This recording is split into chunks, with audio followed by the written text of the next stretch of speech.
for joining us on The Skeptic Sidekick, where we delve into ancient societies, the ghosts, the paranormal, UFOs, all looking at it from the perspective of the true believer and from the skeptic perspective. Joining me, my partner, my co-host, my sibling, Kimber Rodriguez. Myself, I am Richard Gregg. And again, let's look into being the skeptic sidekick. Hello. Happy Halloween. Happy Halloween. Welcome once again to the Skeptic Sidekick, where we delve into the esoteric, the interesting, and the really bizarre sometimes, and sometimes we don't. With me, of course, I am the Skeptic Sidekick, Richard Gregg, and always with me, and in spirit and in strife, a warm, happy, hands up in the air welcome for my wonderful sibling, Kimber Rodriguez. Hey, how's it going tonight? How are Pretty you well. on this spooky Halloween? Well, obviously somebody didn't get the memo. I told you I'm a paranormal investigator. I got my headset so I can listen Right. to EVPs. Right. I got my tarot cards so that way I Right. can summon spirits. Uh-huh. And since we're talking about, D&D and all of that, I have my 20-sided die so I can roll the luck. Right. Uh-huh. Yes. Well, So see- what is your costume? I am the Skeptic Sidekick. Oh, okay. Hello, Happy Raymond. Halloween, Raymond. Yes, thank you for joining us. I mean, look at the thing, you know. Only thing Not that's wearing a missing fedora. is the fedora. Yes. Yes. Well, as always, if you're watching on YouTube, make sure you like and subscribe and hit the notification so you know when we go live and have other videos pop up. And if you're watching us on Twitch or Facebook, welcome and thank you again for joining us. And if you happen to be listening to the replay on Apple Podcast or any other podcast, how many stars do we like to be rated? 1, 2, 3, 4, 5 stars. That's 5 stars. 1, 2, 3, 4, 5. Yes, we do like 5 stars, but we'll take whatever you give us. Also, if you do leave a rating, please leave a review as well. We will read reviews on air, so it is a good way to get a shout out. Or you can also join us live here, and we will read the comments as much as we can. And so, yeah, what are we talking about on this spooky night? We are going to be talking about basically the Satanic Panic. Satanic Panic. Yes, Explain it to our delves viewers into what both, that'll be. Basically, what we're dwelling into is the introduction of the Lord of Darkness into our pop culture references. Sounds like an interesting topic. Yes. So why don't we dig in or dive in, whichever you prefer. I don't want to, but we'll go ahead anyway. Now, the panic cannot be pinned down to just one thing. At the time televangelists were at an all-time high is when the Church of Satan was founded in San Francisco on April 30th, 1966 by Anton Shalador LaVey, also known as Howard Staten LaVey. Despite the name of the church, it seems to stand alone as anti-religion and worshippers of oneself. LaVey was 16 when he shaved his head, claiming it was a tradition of ancient executioners, and announced the formation of his church, with he himself as the highest of high priests. He felt there was no need for church that would recapture a man's body and carnal desires as objects to celebrate, not reveal, saying, since worship of fleshy things produces pleasure, then there will be a temple of glorious indulgence. 3 years later, in 1969, he published the Satanic Bible, And again, unlike the Christian church, his Bible was not scripture, but rather a collection of essays, observations, and rituals. Worshippers, however, considered it as being the authoritative piece of that eventually became the modern scripture. He followed this up with 71 with Satanic's Witch, 72 Satanic Rituals, and in 1992 The Devil's Notebook. With his death in 1997, he has since had two books published posthumously. 98, excuse me, Satan Speaks, and in 2010, Letters from the Devil. Hmm, very interesting. Yeah. Now, however, when writing the Satanic Bible, LaVey did borrow heavily from other authors, or he twisted their ideas to form his own morals, which has brought many claims of plagiarism his way. As many state, the Satanic Witch Book was basically an undiluted dump of forbidden Romani, I guess that's like from Romania, lore about the knowledge of seduction and manipulation, with some Wiccan spells thrown in. Wicca is a religion that has gone mainstream in 1954. This also claimed that he began the church and published his writings purely out of greed. And while there are reports of LaVey having been intelligent and charming, others claimed he was manipulative. The Church of Satan may have started out small and would seemingly burn itself out, but it took hold and began growing. Christian parents were horrified to think that something called itself the Church of Satan could even exist and worried about what it would do to their kids. Backmasking, not something originally well known, started as a recording technique back in the 60s, where young girls would play the Beatles album Rubber Soul backwards on the song Rain, after John Lennon announced in Rolling Stone in 1968 that that you could hear him sing part of the song backwards at the end of the track.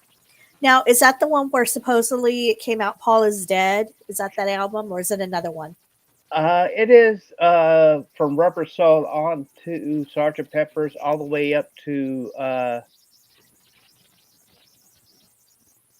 Let It Be. Actually, there has been rumors of that sort of thing.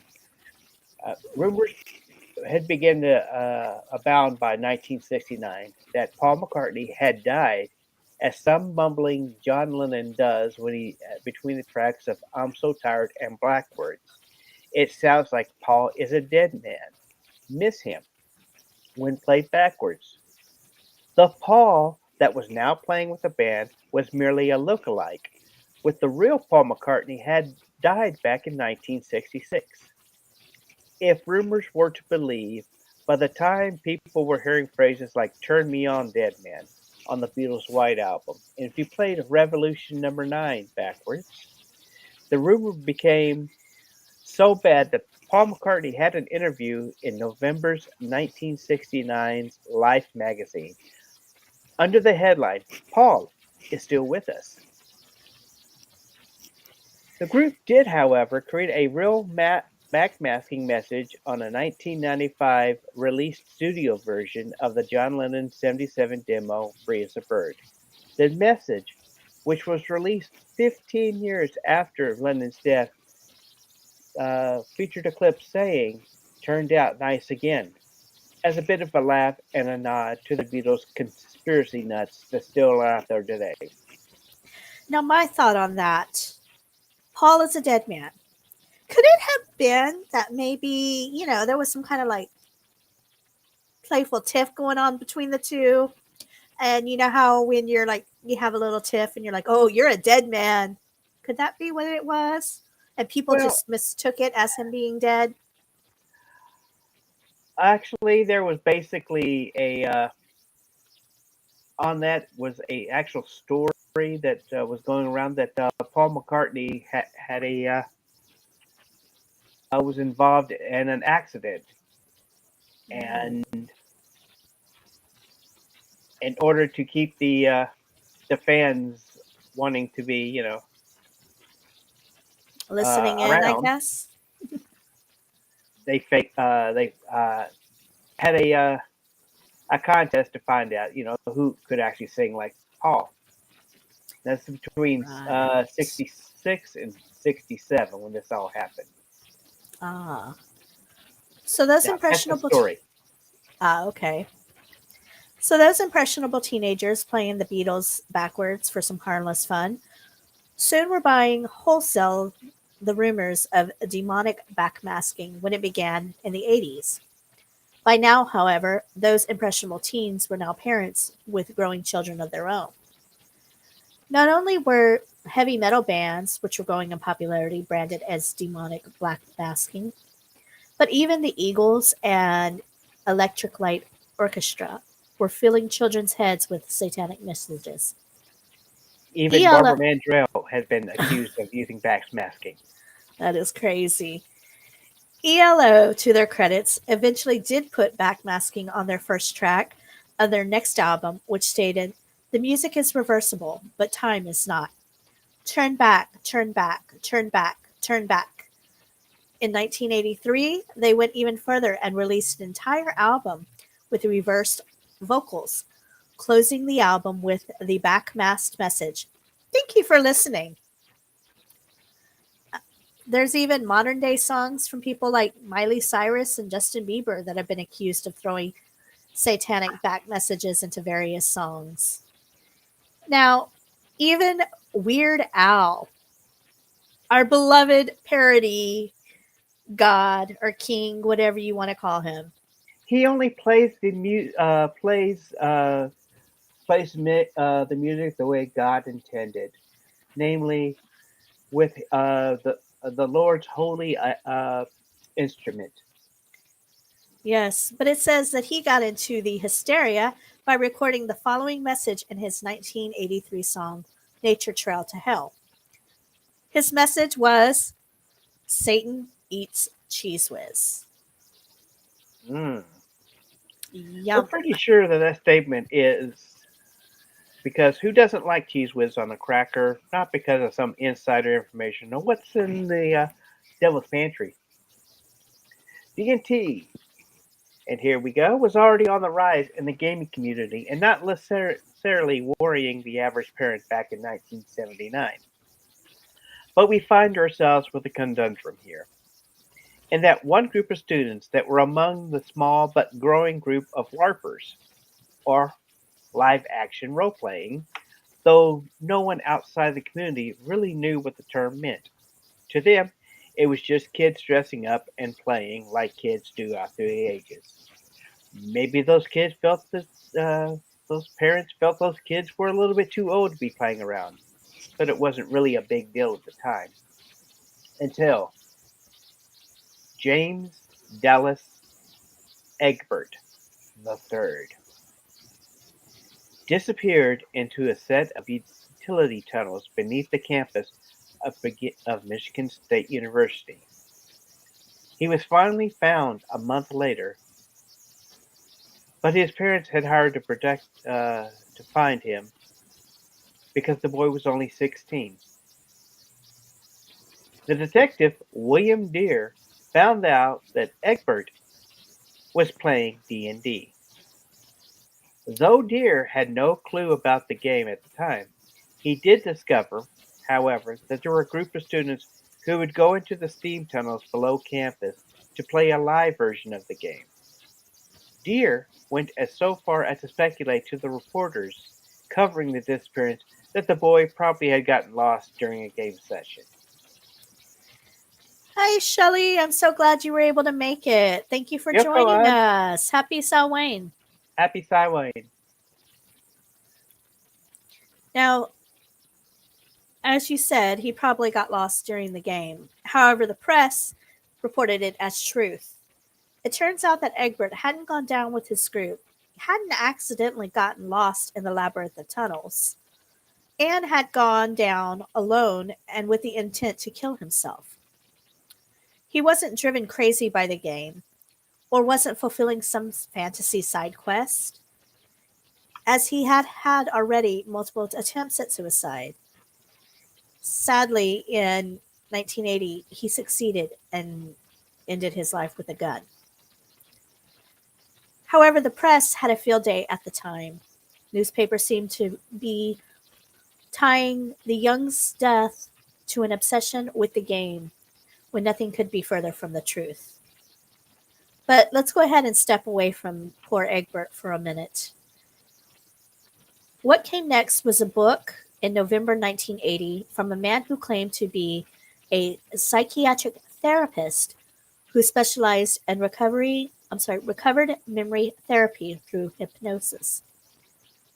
The book was called Michelle Remembers, and it dumped out a myriad of claims of a 5-year-old's repressed memories of satanic worship, sexual abuse, and dark rituals. Never mind that no one at the time had tried to verify any of these claims.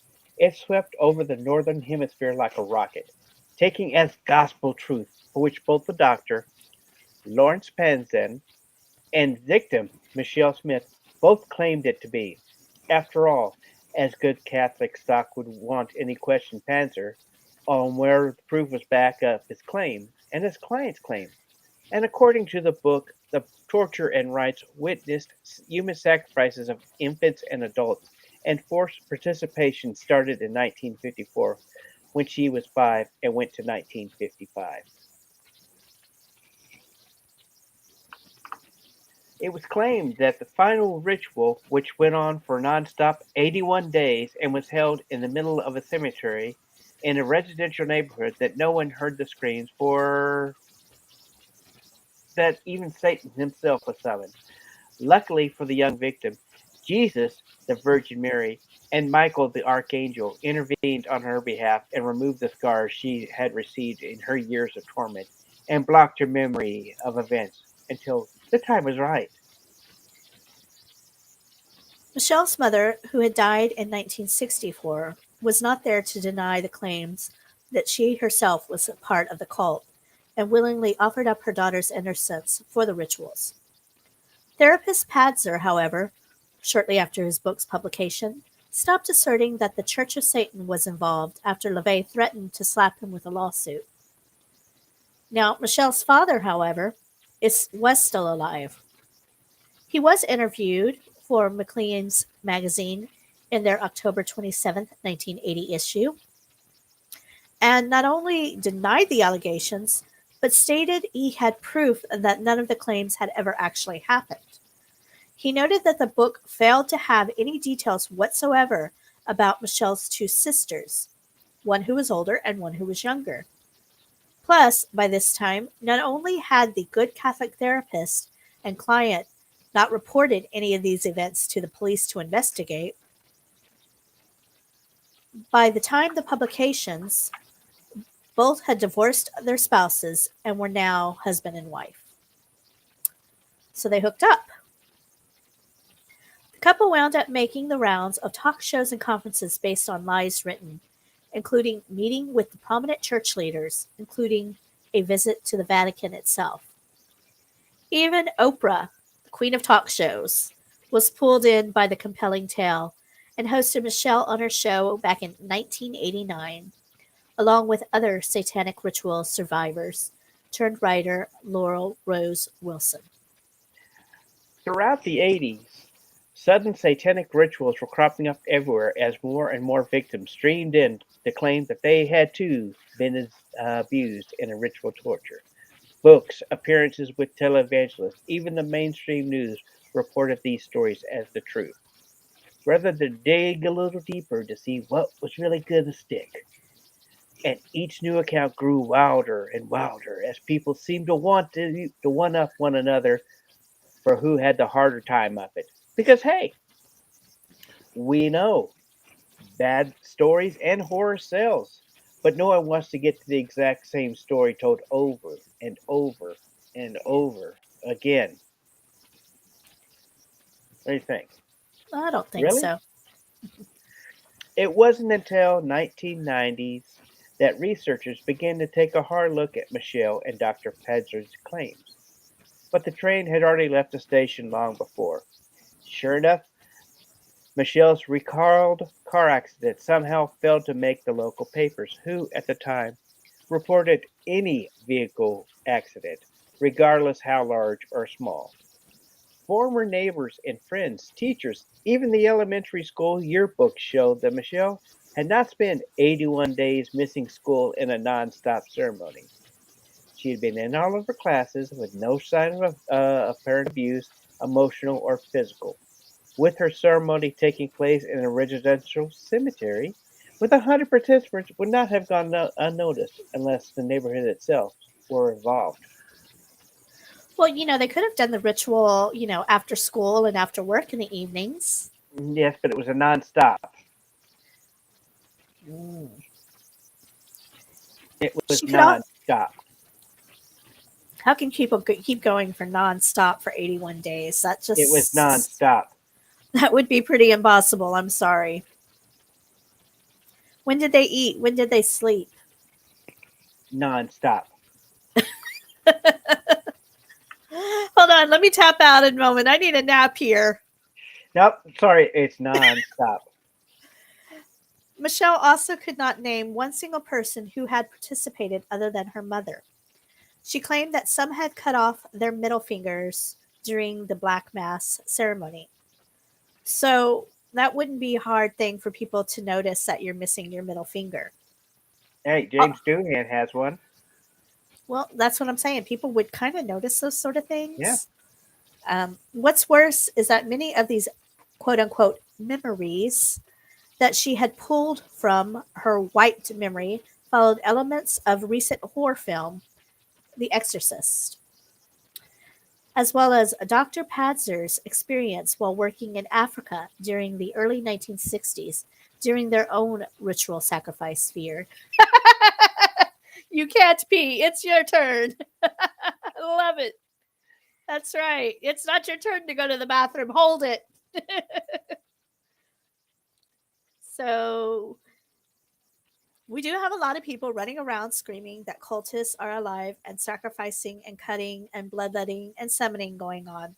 So, what all does this have to do with Dungeons and Dragons? Well, enter Click Publications. Chick. Like a chick flick.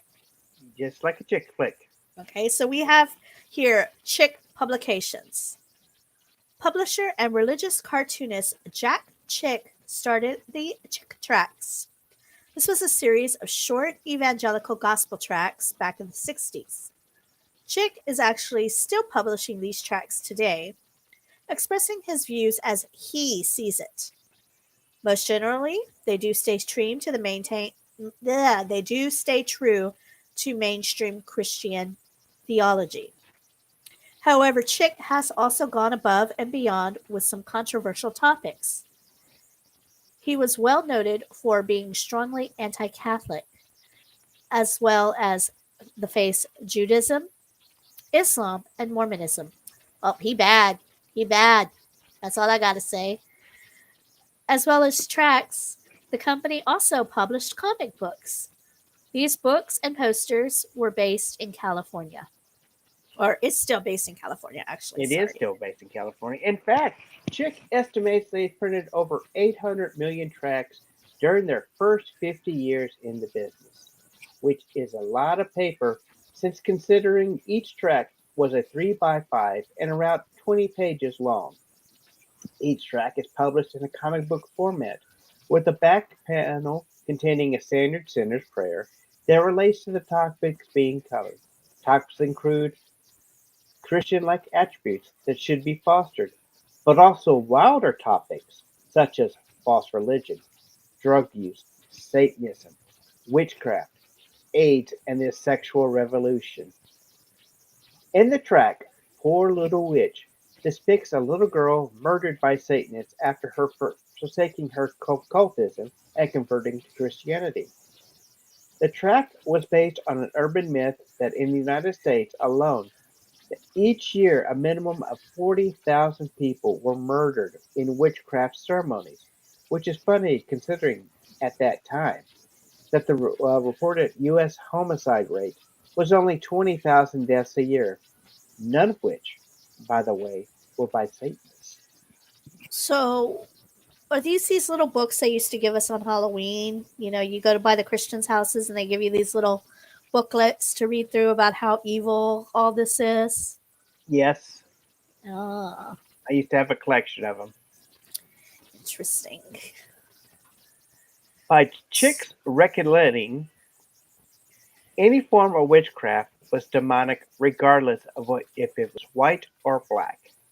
Halloween was the devil's holiday. So he didn't have any issue with Christians passing out candy to neighborhood children, as he felt it was a perfect opportunity to slip that track right in there to the disgusting little bags. You know. There we go. Shelley tore one up tonight. Okay.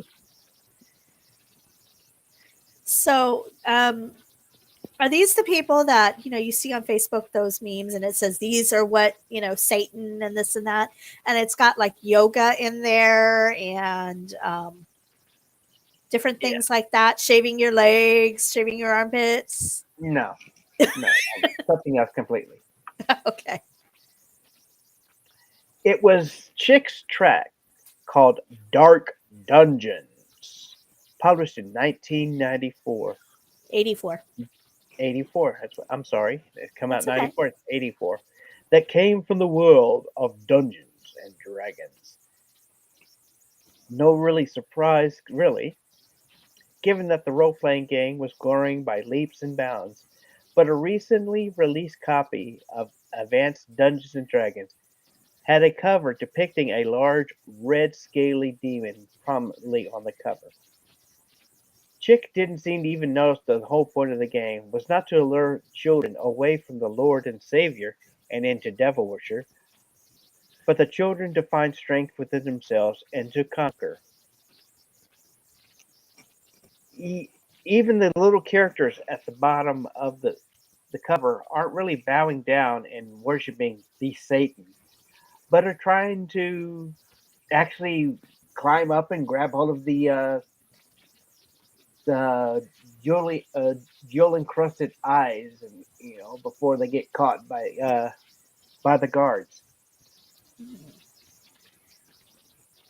So his track, being read by many as a religious soul, became the most talked about thing on the news, around the water cooler, and at PTA meetings. It didn't help that Michelle's book was still being seen as a guidebook on Demon Worship 101. It didn't. It was actually being passed around to leaders and counselors, and was being treated as 100% the truth. Your kids play D&D; they're going to be pulled into this world of Satanism. Yeah, right. Anyway, we'll take a woman's word that her mother was a satanic minion heading straight into the welcoming arms of hell, but not the word of a father who had been right there in the home and not noticed somehow his daughter and wife having an 81-day marathon camp out at the local cemetery with 100% with 100 plus other weirdos. Mind you, they left the other two daughters behind. Mm-hmm. Come on, something's going on here. And that was just the icing on the cake. It didn't matter how much D&D community stated that the game was not a first step into Satan worship or any step into the worshiping or satanic rituals. It was just a game meant to foster self-esteem and teamwork among a group of kids that moments before may have been complete strangers who would never have anything to talk about with each other otherwise. Now, Your I mom would was one like of those that was terrified of the dangers of Dungeons and Dragons? no, No, that's what Shelly's saying her mom was. Our mom was like, okay, have fun. You know. no. Our mom was basically she actually looked over the game. She read all the books and gave us a consent to actually play D&D. Yeah. Of course, our mom, she was a very special free spirit herself, so she wasn't one to buy She's a into a special lot of all of person. that. She's a wonderful person. I love my mama. Yes. Now we enter a one-woman army, Patricia Pulling, and her group, Bad, bothered about D&D. Okay, Patricia formed this group as an anti-occult campaign after her son Irving died in an act of suicide back in 1982. She blamed the creators of the game for putting what she believed was a D&D curse on her son. Raymond, maybe we can combine if enough people are interested, we can get together a game online or something. I've Yeah, been wanting to play again myself. I'm a pretty So, good DM. yes, he's a great DM. So I think that would be fun if we could get enough people together to want to play. We should post that somewhere, see if people are interested.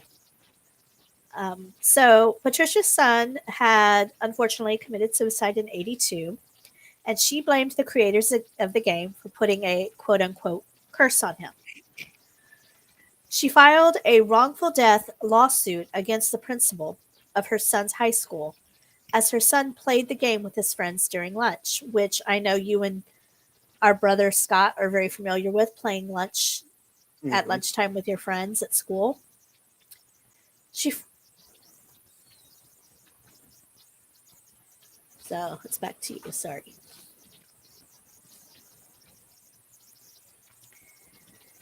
And we have the sound of silence. Yes, we do. Hello, darkness, girlfriend. I've come to talk with Because you she lost again. that lawsuit, so she then filed a suit at TSR, a company that published the game at the time, and she lost that case in 1984. She and her cause then began publishing information promoting her personal beliefs of how D&D not only encouraged rape, but also Satanism, suicide, and a whole other illegal and immoral sins.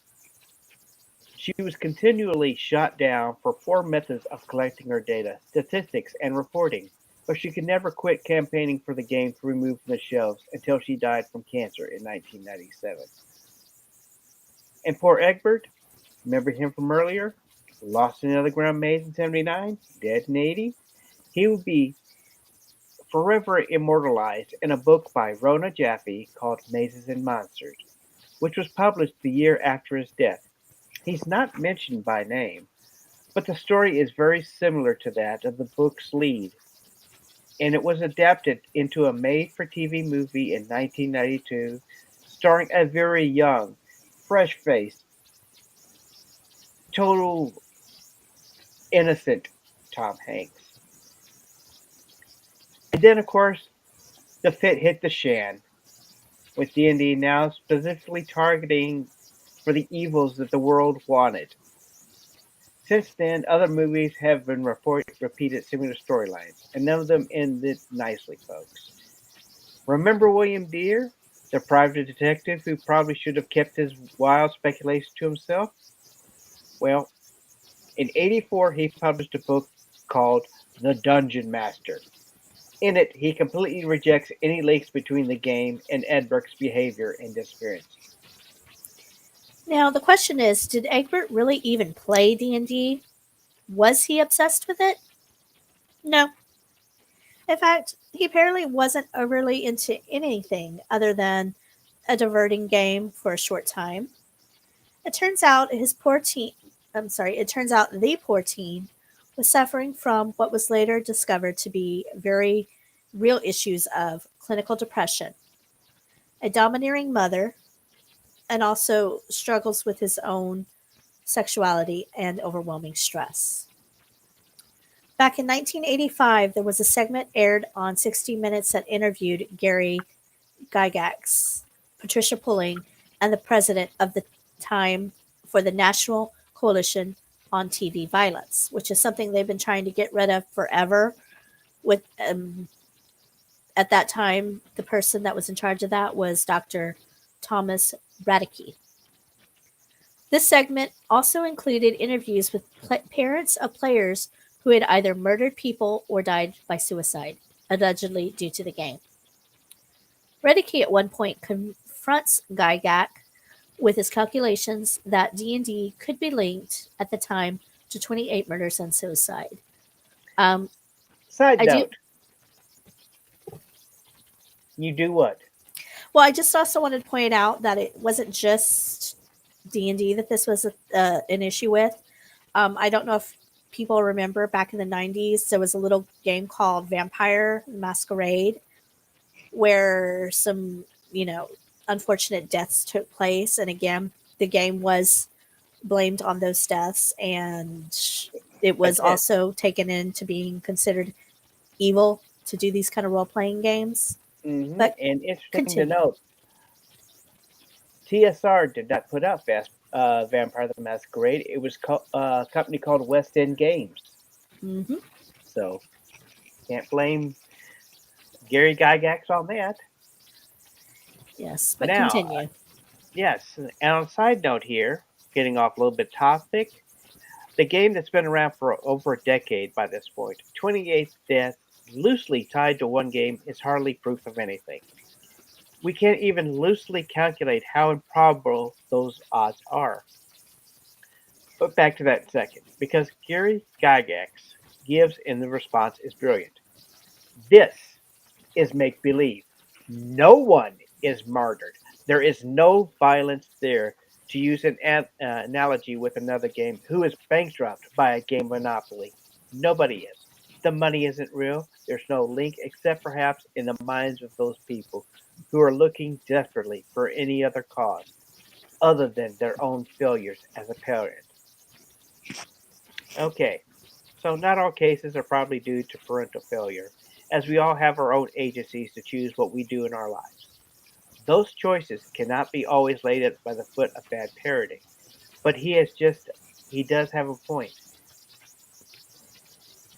You can essentially calculate the odds of all the deaths and suicides of say just the United States and tie more to the people who have played the game of Monopoly rather than those who have just played D&D. You wouldn't blame Monopoly for a child committing suicide or becoming a killer, unless you play in our family, but have no problem laying it on the hands of yet another game.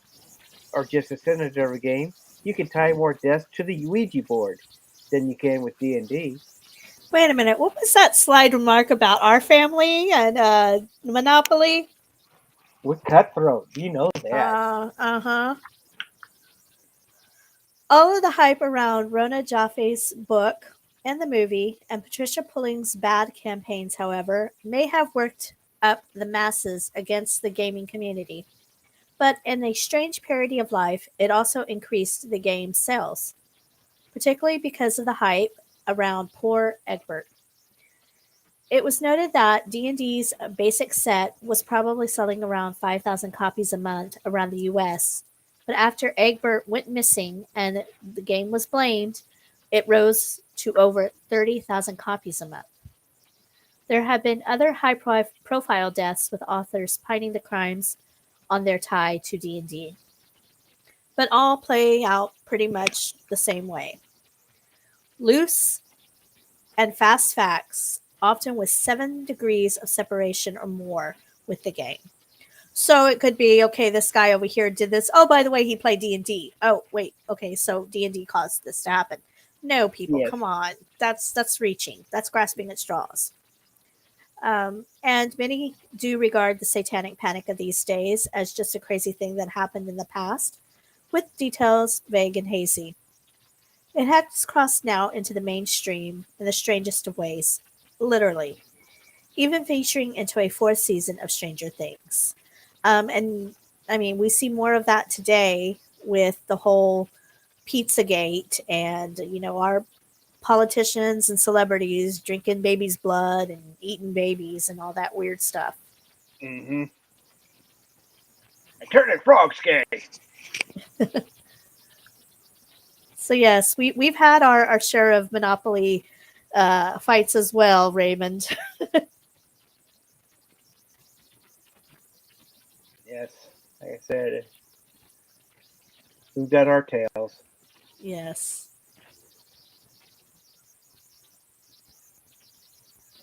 And Yeah. now we're back to the sounds of Well, silence. that's what I'm talking about. The Take fact of, a point to meditate and ponder. yes, monetate. Monetate or meditate? Monetate. What is a monetate? Is that like It, monetizing? That's meditating about money. Oh, Meditate. there you go. Yes, Interesting. Okay. because these old tales of sales increasing due to tragic true. Not really. New books and modules are often sell out with the franchise excel, generating over $1.3 billion in revenue in 2021 itself. We think the profit stream is higher than the ever simply because people are discovering it's really just a fun game and a welcome break from starting at a video screen for hours on end and on shooting monsters, stealing cars, and missing real human contact. D&D allows you to explore the worlds of your imagination without commercial breaks or product placement. It fosters friendships and definitely not out to do some house selling deal between Gary Gygax and the devil. In fact, Gary Gygax liked to really play all types of games. I mean, if people uh, around the time that he was living, people would stop at his house. He'd teach him how to play pinochle. He'd play a game of checkers. He'd play Monopoly with you, and just he really loved playing games. Yes, and I mean, to me, I have always loved playing D&D because I love fantasy. I am a huge fan of yes, the D&D can be anything that the DM makes out of it or the players. Back centuries ago, superstition was to explain death and misfortune. These fears and accusations are of the same paranoia and misunderstandings. Agreed. Agreed. Um, but I've always loved D&D because I love fantasy. Um, I am obsessed with elves and the whole mysticism and stuff behind that. So to me, D&D has always been a way that I could kind of put myself into that situation for a while and pretend to be an elf, all full well and knowing I'm not an elf. But it was just an escape for me to enter this story where I can be whoever I wanted and do whatever I wanted for a short time and then come back to reality. What was it about D&D that you enjoyed? I always loved the storytelling. I am somebody, a writer by wish, and I like the fact of intriguing a story around other people and their characters and saying, okay, well, what happens if I do this? What happens if I do that? That's true. I remember I used to love to steal your choose your own adventure books and read those because I mean, Hmm. it was always kind of like D&D where okay, if you take this path, it's going to lead you here and this is going to happen. Where if you go this way, and that's kind of like what way D&D was. You always, what happened was based on the choices that you made in the game. And we broke several games because of Hmm. making bad choices.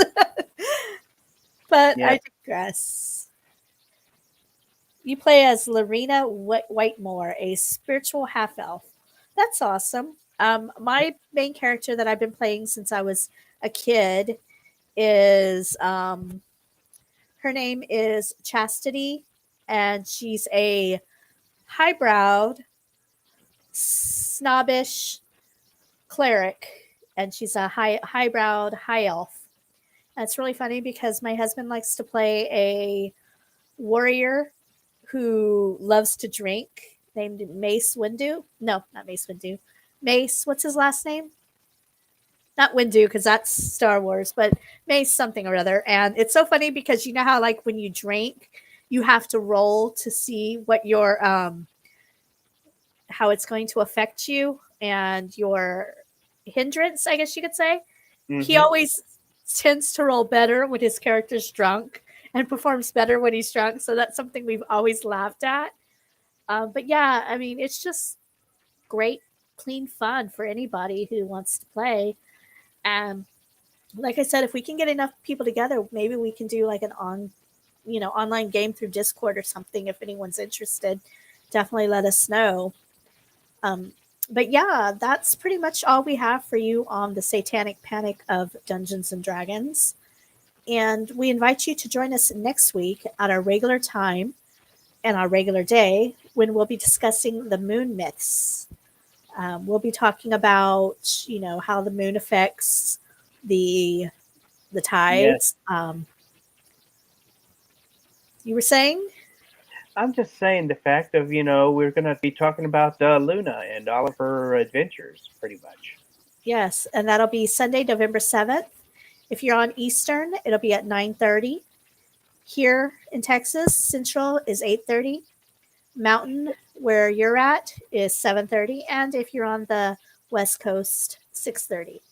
Now, we also would like to mention the fact that the day we're doing it is also daylight savings time. So make sure that you actually are got those clocks turned back, because we are turning back time. Because we turn back time. Yes. We're gonna go back in the hour. It's gonna be so fun, so fun. And just Yes. have to understand. And when the king collects too much gold, the underworld just sends a dragon to take it all back. Yep, this is Mhm. true. So we hope we all have a very safe and happy Halloween for what's left of it. Happy Samhain for those who celebrate it. And for those of you that are watching on YouTube, we do ask that you like and subscribe and hit the notification so you know when we go live again. Mhm. If you're in our Facebook group, The Skeptic Psychic, thank you for joining us as well. We ask others to join us there as well. It's a safe and fun place for like minded people to hang out and talk things all paranormal and supernatural. Now, if you're listening to us on a rerun, say Apple Podcast or any of those other places, yes, we do ask that you rate us how many stars for those listening in? 1, 2, 3, 4, 5. 5 stars is what we ask. Please. Yes, we've got our bot back tonight. Yes, thank you, Raymond. It has been fun. And we do ask that you rate us 5 stars, but we'll take whatever stars you give us. And if you do rate, leave a review so that we can learn from how we can improve. We do read reviews on air. So, yeah, it's a good way to get a shout out. And if there's anything that you'd like to, share, whether it be a story, a question, an idea for us to talk about on air, if you'd like to be a guest on our show, you can always email us at info@skepticpsychic. Is there anything I missed tonight? Just the one thing. Which is Unpleasant nightmares. sweet dreams, everybody, and happy Halloween, happy Samhain, and take care, all. Good night. All right. Good night.